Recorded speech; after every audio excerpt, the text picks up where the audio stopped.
Queremos saudar a todos com a paz do Senhor Jesus. Convidar aqueles que puderem se colocar de pé.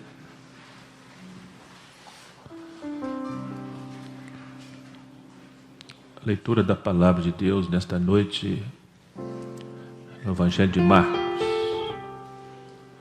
Evangelho de Marcos, capítulo 10.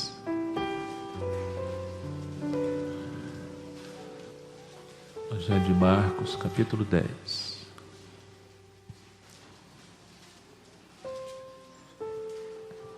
A partir do versículo 46.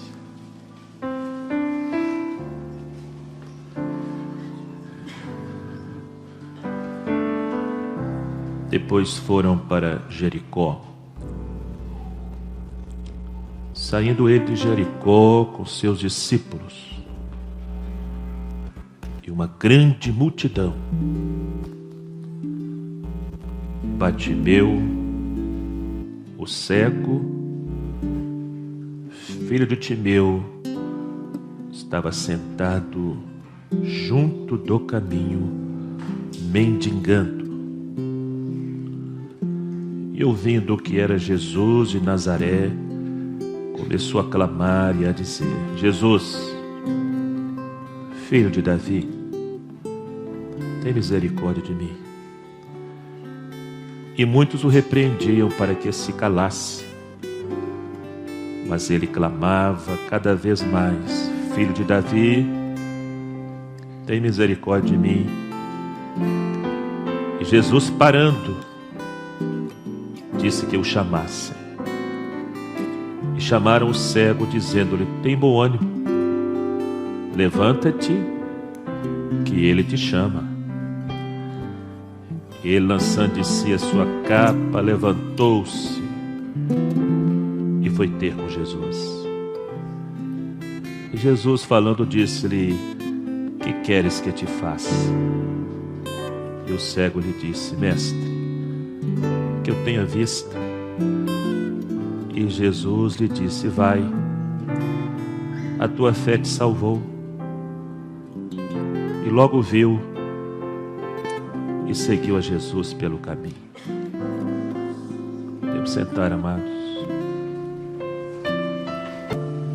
Jesus está passando por Jericó. Era a sua última semana de vida como homem. Era a última cidade antes de Jerusalém. Jericó para Jerusalém eram mais 25 quilômetros. E era uma subida de 1000 metros. Era a semana da Páscoa. A multidão estava ali porque era a semana da Páscoa. E a lei dizia que todo judeu acima de 12 anos, na festa da Páscoa, tinha que ir para Jerusalém. Nem todos podiam ir. Então a multidão ficava no caminho de Jericó para Jerusalém, vendo as pessoas passarem para Jerusalém, para a festa da Páscoa, incentivando, conversando. Era a última vez, então, que Jesus passa em Jericó. Era a última oportunidade de Jericó. E era a última oportunidade daquele homem que a Bíblia nem cita o nome, porque o nome dele não é Bartimeu. Bartimeu significa filho de Timeu. Nem nome a Bíblia cita dele. Mas é por causa dele que Jesus vai passar em Jericó.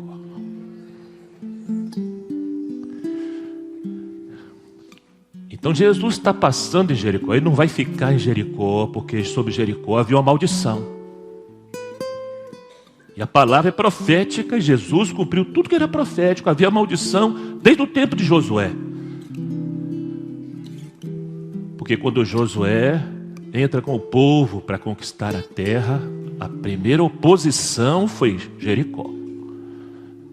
Era uma cidade fortificada, os irmãos já conhecem, inexpugnável na época. Os cananeus se opuseram à passagem do povo, blasfemaram contra o povo, blasfemaram contra Deus. Eles achavam que o Deus de Israel era apenas o Deus da natureza, porque eles tinham ouvido falar que Deus tinha aberto o Jordão. Então para eles Deus era simplesmente o Deus da natureza. Eles desprezaram Deus e blasfemaram. E milagrosamente, os irmãos conhecem a história, os muros de Jericó caíram. Josué conquistou a cidade e lançou sobre a cidade uma profecia, que era uma maldição. Quem reconstruir Jericó,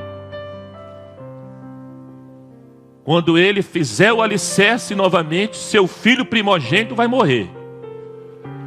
Quando ele colocar a última porta, seu filho mais novo vai morrer. 500 anos depois, Iléu, no tempo de Acabe, reconstrói Jericó. E a profecia, 500 anos depois, Israel não se lembrava mais, ninguém se lembrava mais, mas Deus se lembrava. Quando ele começou a reconstruir Jericó, seu filho primogênito, Abirão, morreu. Quando ele colocou a última porta, seu filho mais novo, Segube, morreu. Há um ensino importante. Para quem é crente de verdade, há um ensino importante nessa profecia. Não reconstrua, meu irmão. Não reconstrua, minha irmã. Não enseje esforços, jovens. Não deixem aos poucos Jericó, aquilo que Deus destruiu na sua vida. Não deixe aos poucos as opressões que Deus destruiu com o poder dele na sua vida. Não deixe que essas coisas voltem a ser reconstruídas no seu coração, na sua mente. Não deixe, não permita. Lute, clame, jejue, busque, ore, chore, lute. Lute, porque o tempo passa, o tempo passou, 500 anos se passaram, ninguém se lembrava mais, mas a profecia estava lá. Não desista. Não deixe aquelas coisas que um dia o poder do Espírito Santo, a graça do Senhor, o poder de Deus tirou da sua mente, tirou os desejos do mundo, tirou os costumes do mundo. Não deixe isso voltar na sua vida, porque o primogênito morre. Se isso voltar a ser reconstruído, aquilo que Deus com seu poder tirou da nossa vida, tirou do nosso coração, tirou da nossa mente, só o poder dele fez isto. Conselho não fez, ninguém fez, mas o poder dele fez. O poder de Deus derrubou nas nossas vidas tudo aquilo que se opunha a ele, tudo aquilo que nos levava a blasfemar dele e a desprezar dele. O poder de Deus derrubou da nossa vida. Nasceu a salvação na nossa vida e nasceu o novo nascimento. Mas o tempo passa, meus queridos. Esse é o perigo. Não permita, lute. Porque se isso começar a ser reconstruído na sua mente, no seu coração, a salvação vai morrendo. E se reconstruir tudo, o novo nascimento também morre. Primogênito e o filho mais novo. Era profético na vida espiritual. Então Jesus não ia ficar em Jericó, mas ele estava passando em Jericó. Jesus está passando aqui nesta noite.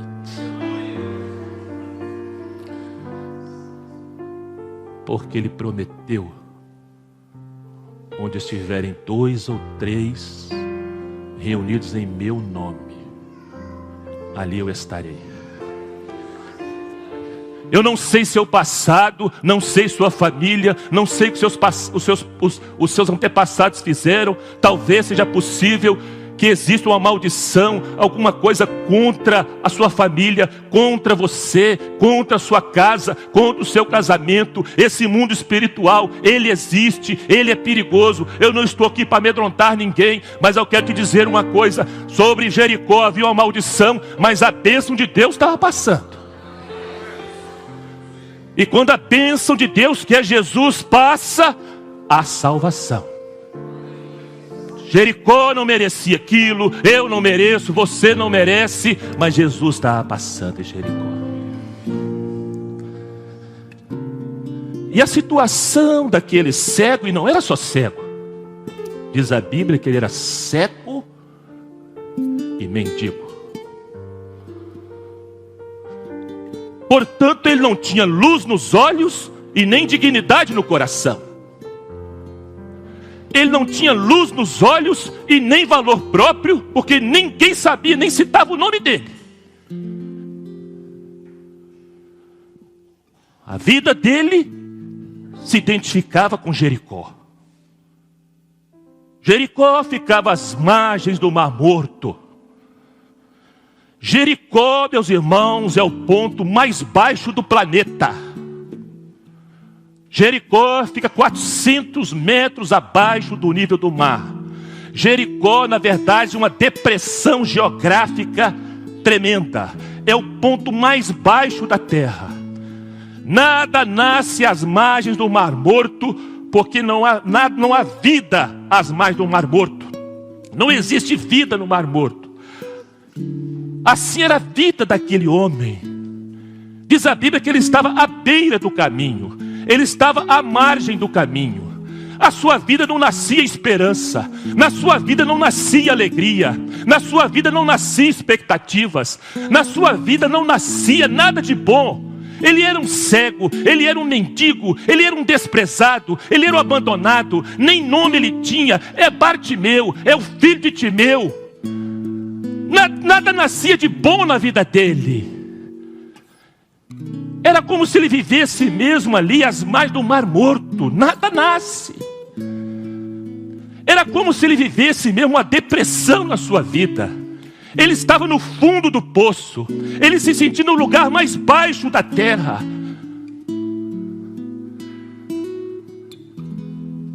Mas Jesus está passando. Jesus está passando.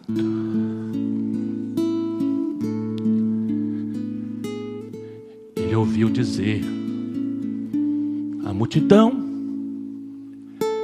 muita gente, era a festa da Páscoa.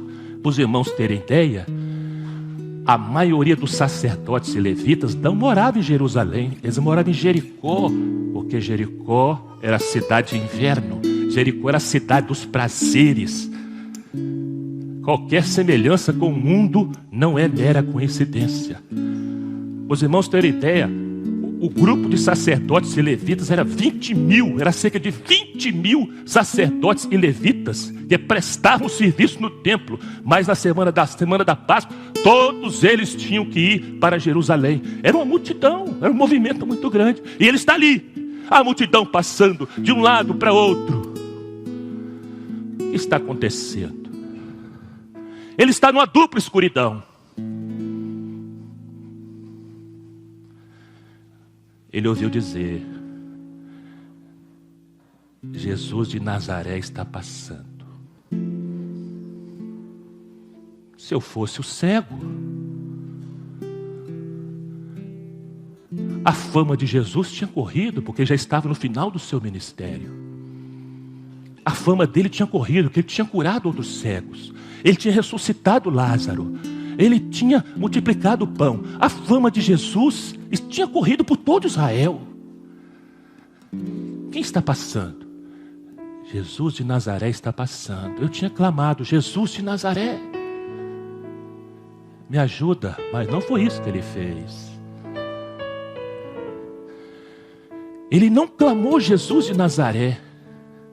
Ele clamou, Jesus, filho de Davi, tem misericórdia de mim. Ele devia ter dito Jesus de Nazaré. A multidão falou com ele: cala a boca. Você não tem direito nem de gritar. Você não é ninguém. Você não tem direito a nada. Cala sua boca. Ele gritou mais alto: Jesus, filho de Davi, tem misericórdia de mim. Quando Jesus ouviu filho de Davi, Jesus parou. Porque filho de Davi era o título do Messias. O Velho Testamento, meus irmãos, não registra nenhuma cura de cego. Por quê? Não é por acaso. Porque um dos sinais que tinha chegado o tempo do Messias era a cura de cego. E ele tinha ouvido dizer, certamente, Jesus curou os cegos. Quando ele falou Jesus de Nazaré, ele entendeu. Ele era cego só dos olhos, mas ele teve discernimento da profecia. Ele clamou: filho de Davi. Ele curou cego, ele é o Messias. Quando ele falou filho de Davi, ele estava dizendo para a multidão: Messias, que significa enviado de Deus, tem misericórdia de mim. O desprezado clamou. O homem sem valor próprio clamou. O homem sem luz nos olhos clamou. O homem sem dignidade no coração clamou. Messias. Só o Evangelho de Marcos cita isso. Esse título, filho de Davi. No Velho Testamento não houve nenhuma cura de cegos. Sabe por quê? Porque o Velho Testamento não era o tempo do Messias, mas ali estava o Messias. Tem misericórdia de mim. Jesus parou. O clamor do coração aflito, ele para. Jesus ouve o clamor do coração aflito. Jesus ouve o clamor do coração necessitado. Jesus ouve o clamor do coração que sabe que não merece nada. Ele sabia que não merecia nenhum favor, mas ele clama por misericórdia. Ele não murmura perguntando por quê, ele pede compaixão. Jesus parou.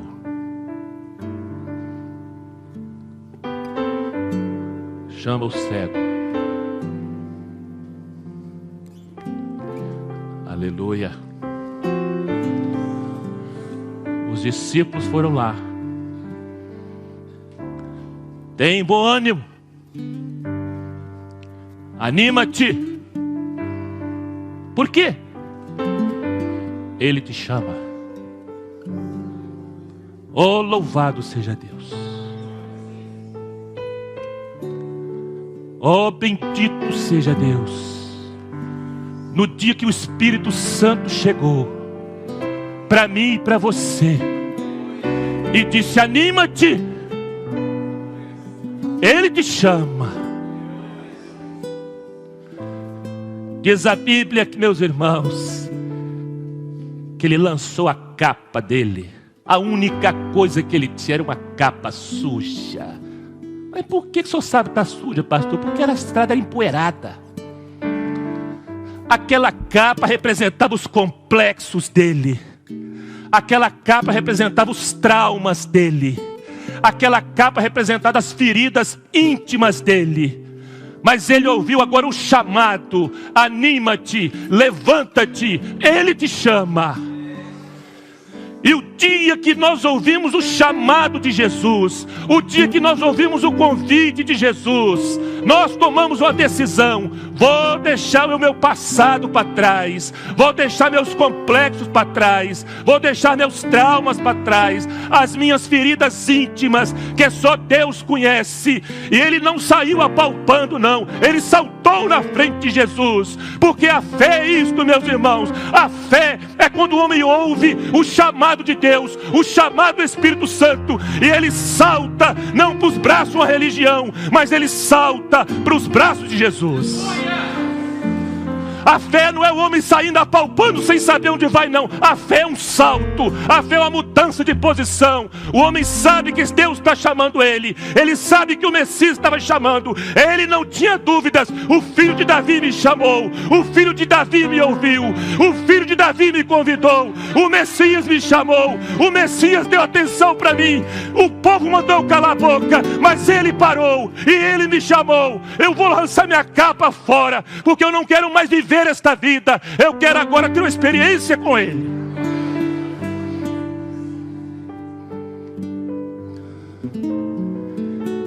Agora o encontro do cego.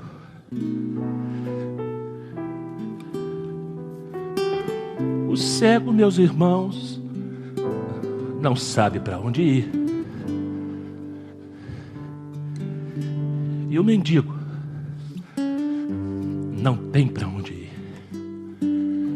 Era Bartimeu. Não sabia para onde ir, nem tinha para onde ir. Mas agora o encontro. Agora o encontro. O que queres que te faça? Ele não pediu esmola. Ele era mendigo. Quero uma esmola. Quero um pedaço de pão. Quero uma caveira de frango. O que queres que eu te faça? No original ele respondeu assim, meus irmãos. No original ele respondeu assim: Rabone, eu quero ver.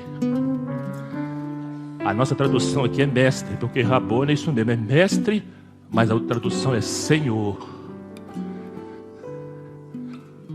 Só Maria usou essa expressão depois dele, porque aquilo representava a fé pessoal. Eu quero ver.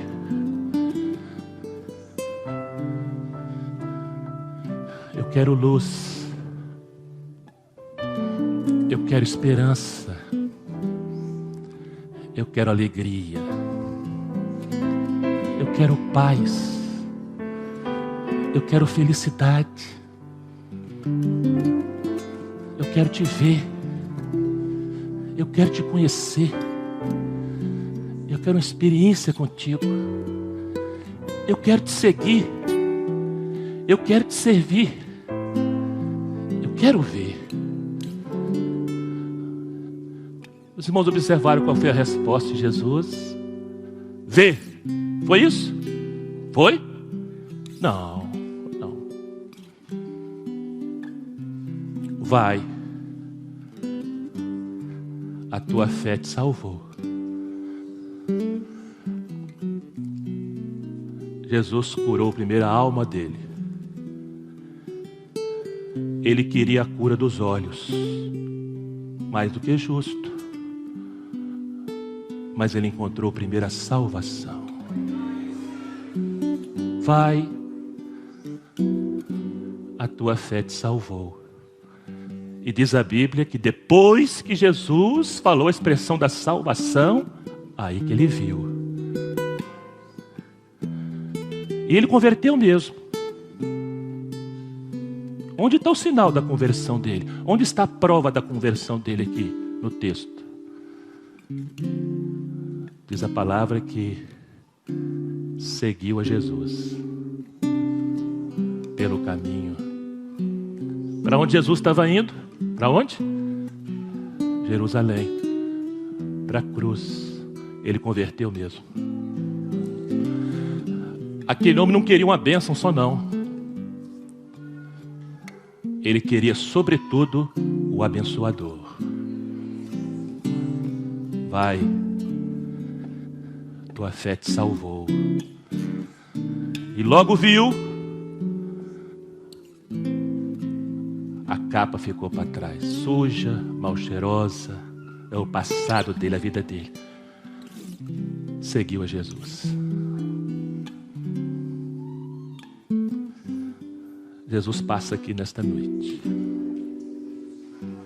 Se seu coração clamar com sinceridade, Ele vai parar.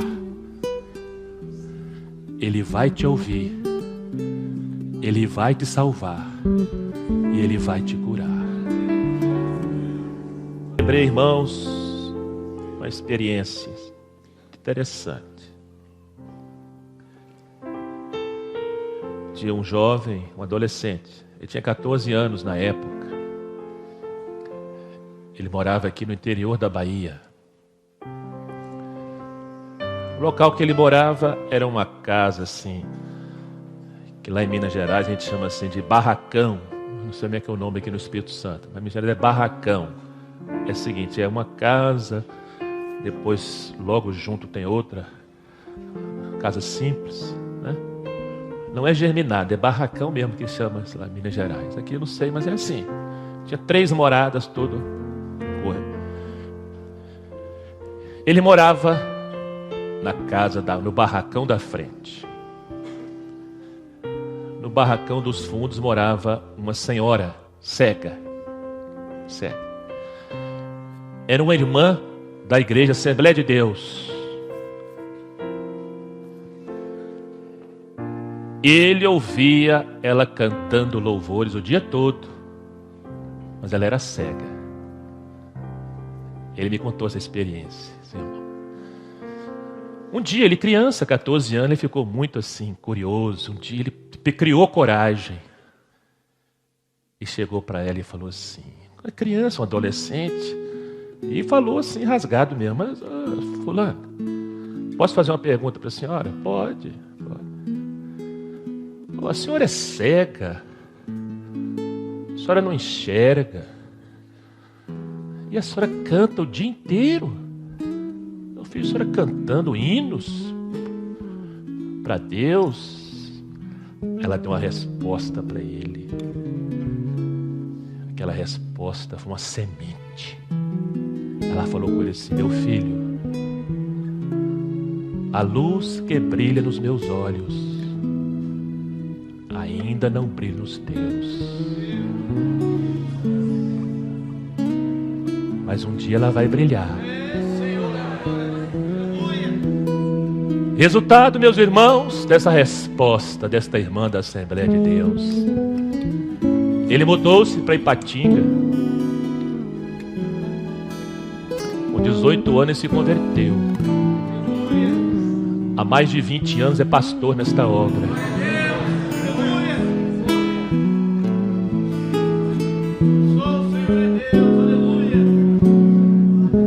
Aleluia!